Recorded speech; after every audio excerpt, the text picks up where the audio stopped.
अस्सलाम वालेकुम दोस्तों ते अजीज़ों ते मित्रों ते हमवतनों की हाल है। ठीक ठाक हो, खैर खरीयत है? अल्हम्दुलिल्लाह मैं भी ठीक ठाक हाँ। तुहाडियां दुआवां तुहाडियां मुहब्बतां मेरे नाल ने।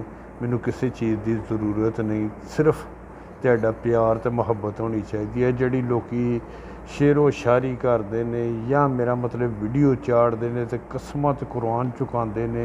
अल्हम्दुलिल्लाह असीं कोई पैसे मारिया नहीं, सिर्फ तुहाडी मुहब्बत दे नाल ये काम करते हैं कि अपने दोस्तों तक साडा ये ख्यालात पहुँचे। अपने दिल का जो कोई गुबार है तो कड्ढी दा तुहाडे नाल। ते गल ये कि मुहब्बत जिहड़ी है ना, ये बड़ी अनमोल चीज़ है। इनू हर बंदा हासिल नहीं कर सकता। जिस तरह परदेस दे विच हर बंदा नहीं ना रह सकता, उस तरह ही ये चीज़ है। क्योंकि परदेस भी एक बड़ी मुश्किल जगह है। अपना भैन भाई, रिश्तेदार, अजीज़, बीवी, बच्चे, अंगी साथी सारे छड्ड के बंदा इत्थे आ जांदा। उन्हें आख्या कोई कच दा गिलास होवे, इश्क रुआ छड्डदा बंदा भावें किड्डा भी नवाब होए।